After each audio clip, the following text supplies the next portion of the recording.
What's up, Wavehealernation? Welcome back to another episode. It's been a little while. We've had a few of our colleagues on here for my yoga teacher training, and there was some buzz in the air, and I'm excited. I have a friend of mine where we recently connected through a crazy story, which we'll talk about here. So I have with me Jona Minor. Jona, thank you so much and welcome for coming in here to spend some time with us. Of course. Thank you. Thank you so much for having me. It was an honor. I think this is great. And yeah, I'd love to share whatever I can.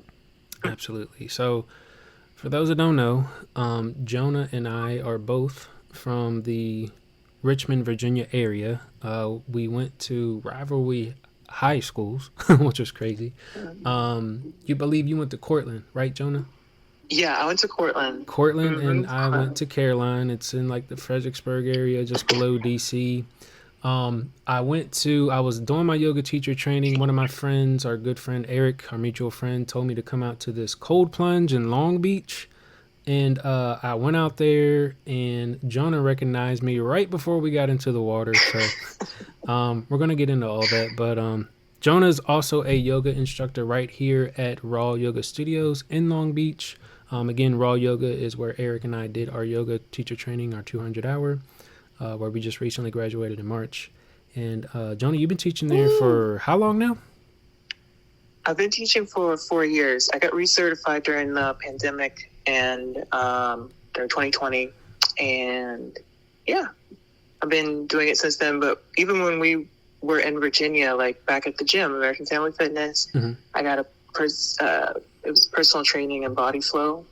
So I was doing yoga. It wasn't as in-depth and philosophical as it is now and spiritual as it is now. But that was the beginning of my yoga journey. Was probably like 2012, 2013.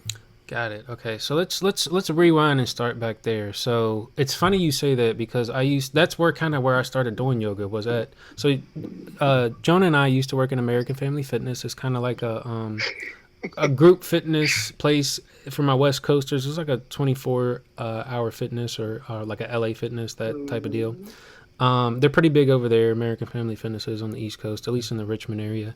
And I would work there for summer. Coming back home for college, I was kind of like my summer job, and it was crazy because I feel like Jona, I was only there a couple years. I think we weren't really there that long. No, just like 3 years. Yeah, and then I mostly worked over the summer, so I was mostly working overnight, cleaning the gym, and then I would come in sometimes during the day, and then like sometimes to work out. So that was crazy. But that's where I started doing yoga. I used to do the PIO class, and they actually wanted me to be a yoga instructor, and I think, gosh, I was 19 at the time when I started. So yeah. Yes, yeah. Alex and the PIO. Yeah. So that's where I started. So it's funny that I didn't know you were so involved in there. So let's start with that. What brought you to yoga, and what was kind of your journey? I know you said that's where you first started taking it too. Well, that job was one of my first jobs. My first job was at an ice cream shop. I don't know if you know Brewster's. If you remember Brewster's. Yep. They're closed now, I'm pretty sure. But I worked there, and I was just an irresponsible teenager and lost that job. And I just needed a job to where I felt like it wasn't work. And I've always loved to work out and fitness. So I applied at the gym and got a job, and I wanted to get more involved, so I started personal training. And I think we maybe met because of overnights, because I used to do front desk overnight. Yeah. And just during the day sometimes, too. I was a fitness counselor, so I walk around and help people do the machines and clean. I was there a lot. And again, I was irresponsible. I'm a recovering alcoholic to get to the realness. So I was just trying to balance my healing journey and my career, the start of that, and it was just hard. So I learned a lot, and I'm grateful for that job because it was a catapult to me starting to believe in myself and like, okay, I can do this. I can work in sales and things that I was definitely afraid to do because I like to perform and stuff, but at the core of me, I'm a bit shy. So they helped me become more confident. Absolutely, yeah, and I think that was just a great environment to be around. Right, you're at a gym, you were surrounded by fitness and health and well being. So I'm excited to hear about that, Jonah. Just to know Thank that you you. were putting yourself in a positive situation, and being that young. I mean, we were young, right? We were college Yeah, era, high school era. 20. Yeah. Mm-hmm. So with that, uh, so you started. You were a fitness counselor there. Maybe like transition a little bit. What brought you out here to California? Right. So, and by the way, there too, I met Ginger. Ginger was the first person who was like doing the yoga, and Mm-hmm. let me forget Ginger. She used to make yoga bags, and she started to open my eyes to the yoga world. And my first Savasana was, I remember it. It was crazy, and yeah. So I like took it from there. But then again, recovering alcoholic, left that job and started working in a bar and serving tables, and I got worse basically. Mm-hmm. um, and then it got so bad to where I was diagnosed with depression and all of this just life altering things that I was like, I need to change. Like, I need to truly alter my life and try to go, this is here, or I'm gonna, I felt like I was gonna die. So Mm-hmm. I chose to move. And thank God I was still on my parents' insurance to help me get out here. And I started in sober livings. So it was very affordable. That was my affordable way, because it was hard to find a place with rent Yeah. that I could afford at the time. Mm-hmm. Because I was staying in a hotel. I was definitely, before I moved out here, rock bottom, as they call it. Mm-hmm. So yeah, shout out to Barbara, my mama. She was like, you should, figure out something big to do. And I was like, I'm gonna move. And yeah, I found a number. One of the first numbers I called, they were like, yeah, we can get you over here, blah blah blah, you have insurance. They helped me with finding a place in San Diego. I started in San Diego. Mm-hmm. So it was like a facility where you have to blow tests, you have to be sober to live there. And then I started to go to therapy. I moved to Costa Mesa, and that's where I found raw yoga. Mm-hmm. And then from there, I moved to Long Beach because they were opening the Long Beach studio. Got it. Okay. And I wanted to be somewhere more queer too. So it lined up really, really heavenly, like divine timing. Mm-hmm. So there's a lot of things to pick apart there, right? So let's back up a little bit. And I can kind of cope and relate to this for a second, because in my college days, I partied hard. And I drank a lot, and I had fun, and I enjoyed myself, but I did get myself into a little bit of trouble. And I've talked about this,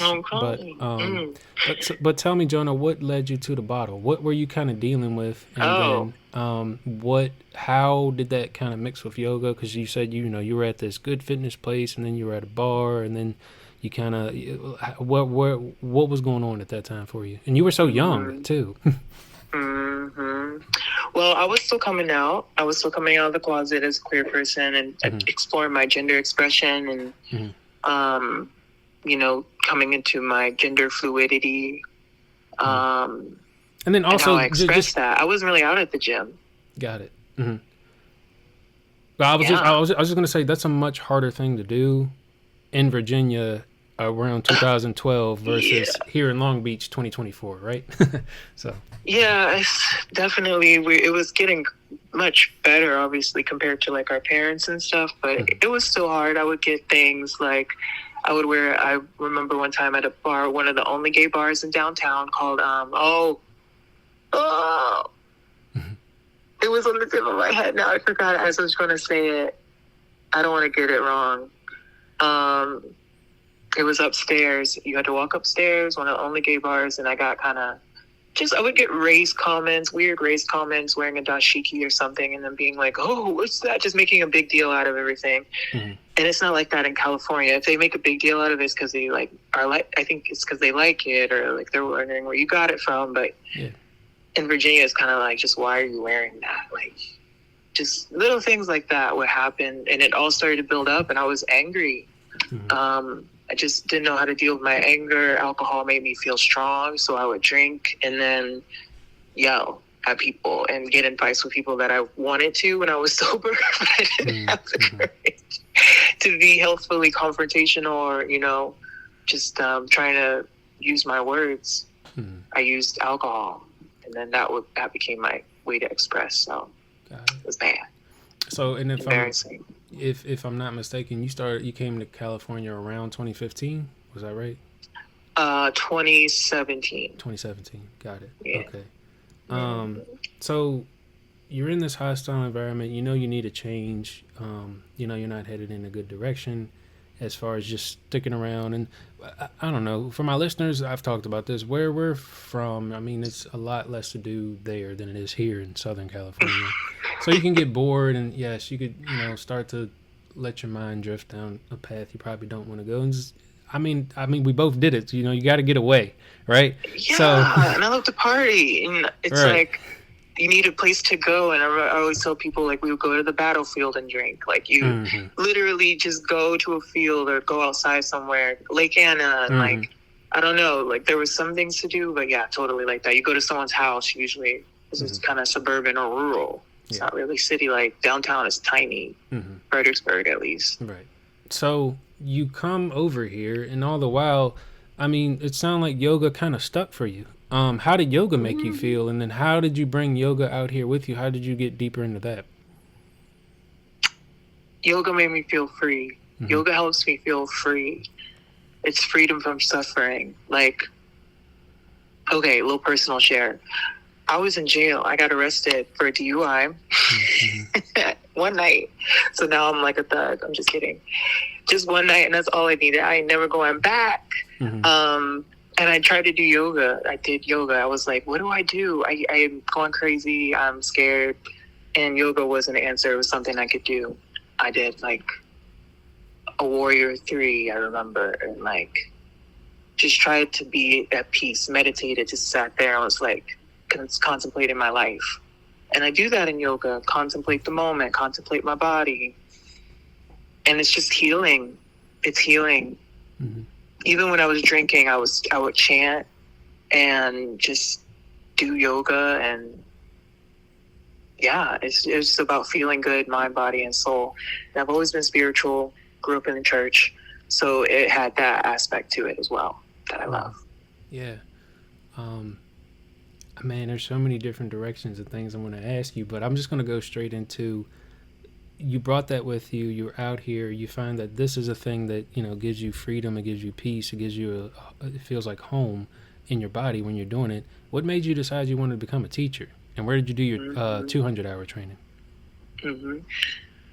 So during lockdown, had a lot of time, and I was looking at, it was referred to me from a friend. I'm pretty sure my friend Peach sent it to me. It was an ad for a discounted teacher training online by a Black-owned studio. And even during that, during the, George Floyd incident and all of the, like an awakening, they call it the awakening, the great race awakening, as like the past decade and forever, we've always been awakening to race relations, but that's a whole nother topic. But yeah, I was just really passionate about, I've always loved my Black identity. And even on Facebook, I was one of those people that'd be like, we need to love each other and we need to love Black people and all this shit is racist.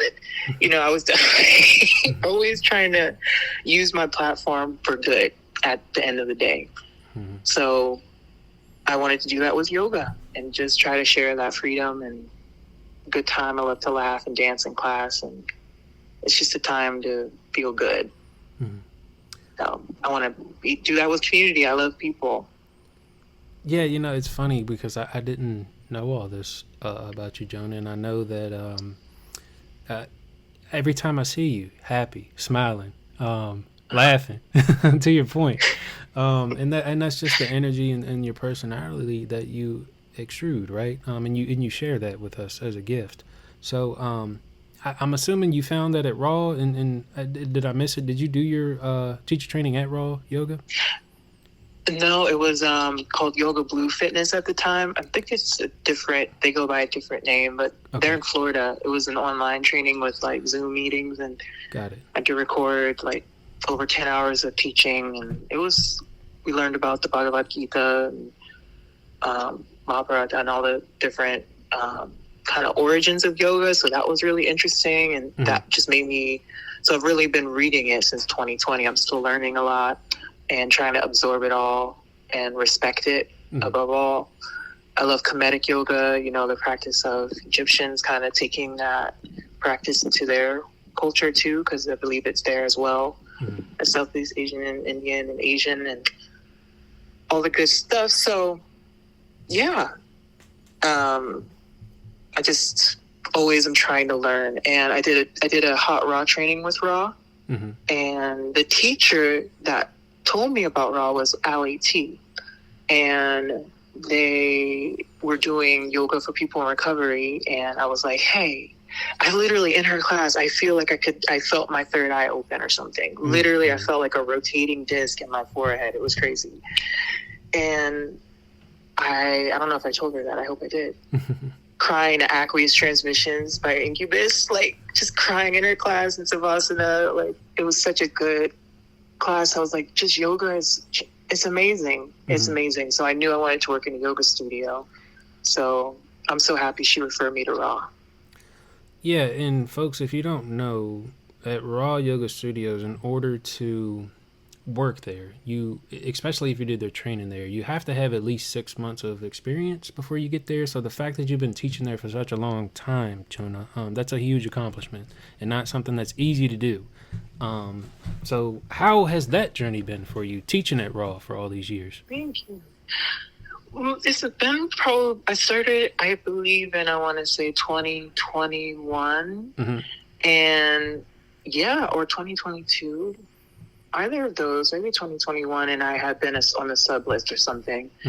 And then I started teaching level 1 on Tuesdays, like I want to say 2023.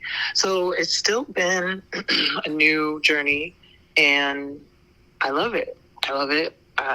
Level 1 has definitely humbled my practice. It's reminded me to slow down and pause more and give people modifications and still have fun with it. It can be an entertaining, quote unquote, entertaining class and be a level 1. It doesn't have to be, completely, let's go to sleep, even though that's where we're going to go. We do want to rest. Yeah. But yeah, I know that's what we need too as a society. We need to go to sleep. We need rest. So I always try to remember that when I'm trying to make the class pop, you know. And what would you say defines you as a teacher, Jona? Because I know a lot of people have their different, cues or their different personality or playlists that they bring to the classroom. So kind of what is your style and what do you feel like? Obviously you offer this big, huge healing gift to people. But how would you define it? I'll try to define it through what I've heard other people say. Like I've heard mixed things. Like one time someone told me it felt like a jazz song and like jazz, it felt like jazz. So it's giving structured, but unorganized. I like that. Kind of just because I also love to give people the option to play and like do what they want. So a lot of times I'll say, now express yourself for this 5 count, 5, 4, and they can do whatever they want. Like I really want to, that stuck with me through teachers I've taken in the past. They give you the space to do what you want. But still offer structure and enough cues to guide, but it's not too strict. I'm not a strict type of person, leader. Like I'm definitely not that way with myself, so I don't want to be that way with others. But I do know that structure has helped change my life, so I do want to incorporate it without being too limiting. Got it. Nice. Very cool. I feel like we could talk about this forever, and we'll come back to it. But I want to just switch over to this real quick. How do you know our mutual friend Eric? Eric, our one of our recent guests here on the podcast, and good friend of mine I did yoga teacher training with. That's how we kind of reconnected. So yeah, how do you know Eric, Jona? Yeah. Yes, we met at Raw through an event. It was the Juneteenth event of I think 2023, and we connected because of meditation.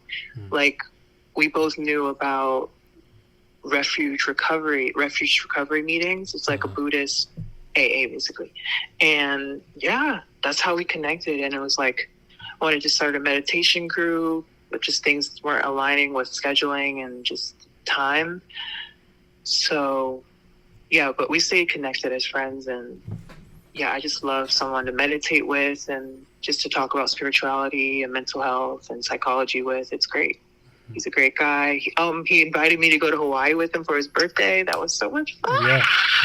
Yeah. Like, so much fun. I felt so, again, free in Hawaii. And even though it's an island, I don't know, it's just like the people were so connected to nature. And I chanted at a park for an hour. I went to a nude beach. I lived my best life.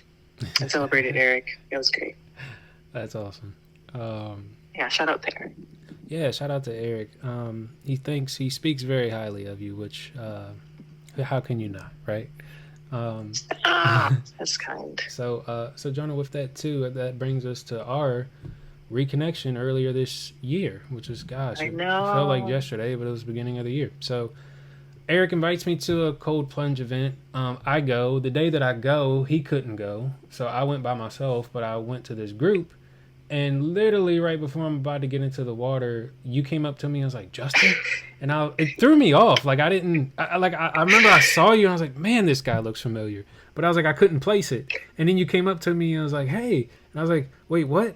And you're like, remember? We used to work at American Family. I was like, oh my God. I was like, and then we get into the cold plunge and then we're like both freezing our butts off. So, what do you like? What was that experience like for you? Like, how did you recognize me? That was so surreal because I don't see too many people from our area. No, I saw one other person from my high school. I feel like when I was on a plane when I went back to visit home, it was like an American Airlines flight, and I saw her as I was walking out of the plane. I was like, girl, but I saw you out of the corner of my eye, and I was like, yeah, I know him. And I started going through the Rolodex. Like, where do I know him from? Right, yeah. And you had long hair. You had long hair back then. So that threw me off. I was like, okay. But no, I could tell. It was you. And I was like, I know you. Yeah. I'm so glad you came up. And it's been so cool to reconnect. And I mean, look, here we are now, right? I know. We're grown. It really is the yoga that brings us together. And I just thought that was so cool. I was like, what are the odds that like somebody I work with back home were here and he's a teacher there? I was like, what? So I just thought that was so cool. The yoga is yogaing. Exactly. Yes. That's the best way to put it. Yoga is yogaing. I love that. Hardcore. Now, Jona, you've done some workshops. You've done some sound baths. You've done some other events around Raw. How do those come together for you? Fun. I always try to like have fun is the main thing, and then plan it around. I love the chakras. I love playing around a chakra. Some reading I did was the Bij mantras. Every chakra has a mantra. It's a Sanskrit, usually like 3-letter chant, sometimes 2, 4, and it's a great way to tap into our body, knock on that chakra, and start to flow.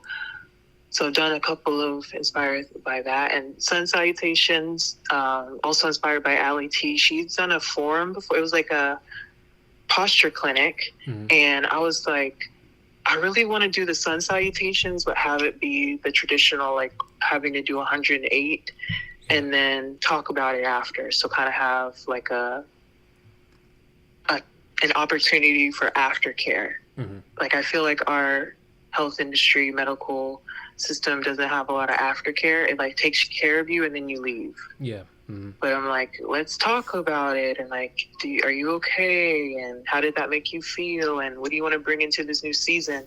Because we would do it during the solstice, or like during the season change, like the equinox. And then sound healing because of Marisol, my teacher Marisol. Mm-hmm. She gave me a Reiki attunement, and she's into sound healing. So we teamed up for those too. Like she'll play the sound bowls, I'll chant, and we'll send Reiki to the people. And yeah, she's powerful. I went to one of hers when I was in my yoga teacher training, and it was a very powerful event. So that's awesome. Yeah. She's so loving. She is. She's loving with her power, which is key. Mm-hmm. So with that, Jona, you've been teaching for a while. You've had this amazing journey back to recovering, and back to just completely changing your life. Where do you see yourself going? What's next for you in the world of yoga teaching, in the world of just next step, moving into next year, the end of this year? Where do you see yourself going? Well, I really want to travel more and try to help more people. Like, I've been helped a lot, and I've been given a lot of grace. Like, I insulted a dear friend of mine before moving out here. That was one of my wake-up calls to change my life, was that I hurt someone that I didn't expect to. And I didn't intend to. It was completely blackout feelings that I might have been having subconsciously about just feeling hurt or like wanting all of my people to stand up for themselves. But still, like, I was just unhealthy, and that spread to other people. So I want to do the opposite. I want to spread my health and the things that I've learned through my journey of healing and coping with depression and healing depression and alcoholism and anger issues. I've learned to look at my past and honor it and channel all of that energy that I've learned from into the future as much as I can. So I eventually want to retire on an island somewhere, like in a cabin in the woods. So I'm trying to work toward that too, have that in my mind of retirement, because we getting old, Justin. We getting up there. And, I haven't always thought about that stuff. I used to not give a F-U-C-K. So I'm just trying to, again, for the future, live better than yesterday, stronger than yesterday, have fun, help people along the way. Love it. Well, Jona, I think there's a lot inside of there, and I think you have a lot to share with people. And I'm grateful that you're out here giving that gift to people every day, right? As a teacher and as an instructor. So, with that, gosh, I feel like we could be here forever, but kind of as we wind down, when you're not doing yoga, what are some other things that you like now that you enjoy, that you have time for here in Southern California and Long Beach? Thank you for asking. You're great. This has been great. This has been cool. It's cool to just look back at one's journey and be like, wow, I'm here today now. That's crazy. Like, what is happening? Yeah. You can find me at the beach. I'm at the beach a lot. It's another thing, as I've gotten older, really started to really connect with nature more, go on hikes, and this is my time to basically pray and get connected with spirit. And I want to do more conservation stuff, help heal the planet as much as I can. When we help people, we help the planet. When we help the planet, we help people. Probably at a bar, maybe. I don't drink. Hey, I don't drink. Nice. But I will go out to dance. Like, I like Shannon's downtown. I like Que Sera. I like going to Executive Suite. My Shaft is really fun on Broadway. I love to go out dancing. You can find me out dancing, maybe in LA. Sometimes on Thursdays they have drum and bass in LA. You'll see me cycling. I don't have a car, so you'll probably see me on a bicycle by choice right now, because I'm lazy and don't want to get a license again. I used to drive all the time, but I'm trying to help the planet by cycling. There you go. And it's my gym. It's like I get a workout, so it's a win-win. That's pretty much it. And working at Raw and teaching at Long Beach Rising, the climbing gym downtown. Shout out to Reka, one of the teachers at Raw, who's the manager there, who's a yoga manager there. And I'm also at Yoga Tree, Tree Yoga Cooperative. I always say Yoga Tree. Tree Yoga Cooperative. It's in LA. I just started subbing there. My first class subbing there was on the 1st, July 1st. So that was fun. Congratulations. Yeah, that's awesome. Thank you. That's awesome. Thank you. Thank you. And yeah, just teaching around, trying to grow. Mm-hmm. While we're on that subject, before I forget, if anybody wants to take a class with you, take a workshop, follow your journey, where are you on social media anywhere? Do you have a website? Where can we find you? Yes, you can email me at yogawithjona@gmail. Again, yogawithjona@gmail. If you want to collaborate, do a sound healing or yoga workshop or organize a beach cleanup. There's a lot of groups who do that, but Long Beach definitely needs it.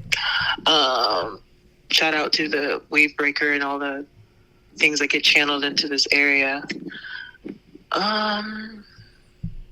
Ink Rips is my Instagram. I like to write there. I'm an artist. I like to draw. People wonder what that name means, by the way. I don't do tattoos. Ink Rips means the art that I've written and drawn has ripped away at my depression. It's like ripped a new beginning opened for my life. Ink has ripped my it's ripped away all the bull crap, Yeah, that's so cool. I was going to ask you about that. Yeah. Yeah. So there you have it, folks. If you want to connect with Jona, collaborate with him, you can email him at yogawithjona@gmail.com. Also, you can follow him on Instagram at ink.rips. I will tag that up for you. Don't worry about it. And so cool, man. You have a lot going on. That's awesome. Thank you. Thank you for the plug.